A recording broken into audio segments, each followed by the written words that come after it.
Саламатсыздарбы? Үйдө окутуудун календарныйдын жарыялануу боюнча үйдө окутууда больничный убакытка больницага жаткан кезде журналдын баардыгын мен токтотом. Сол кезде сиздерде доступ болмайды. Ол үчүн программаны жарыялаганда проценттериңиз 100 болуу үчүн былай жасайсыздар. КТЖга киресиздер. КТЖдан жарыялаудан алып тастайсыздар. Алып тастагандан кийин кайттан жарыялау,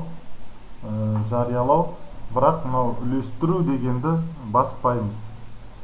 Көрүүгө оралуу. Сол кезде сиздердин жоспарланган число чыгат, накты число чыкпай тур. Осы числону эми Тайм журналына киремиз, күнтүзбеликке киремиз.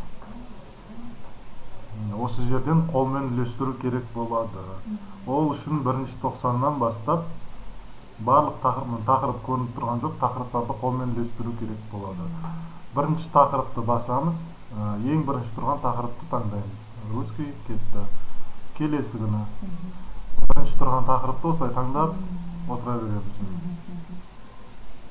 Как раньше делали, да? Барлык такырыпты осылай тандап отурасыз. Бирди тандап биткенден кийин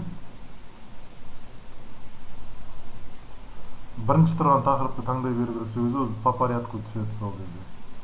Мына токтотулган күндөргө сиздерге доступ болмой калады да, такырыптарыңыз секирип кетет. Биринчи 90 биткенден кийин экинчи 90га барамыз. Экинчи 90да дал осылай жасап чыгабыз.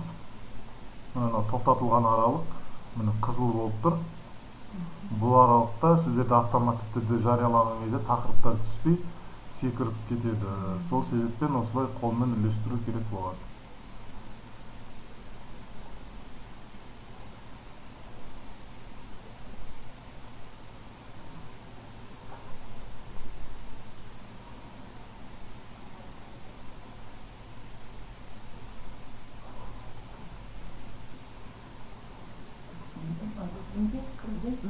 Қазір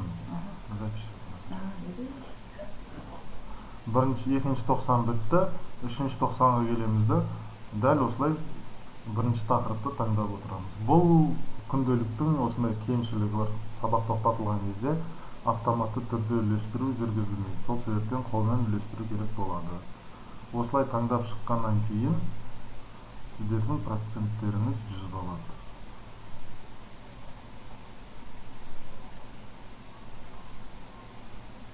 Реттілігінен шатаспау керек, сол кезде өзіме бірінші тақырыпты таңдап отыра берсеңіз реттіліктен қателеспейсіздер.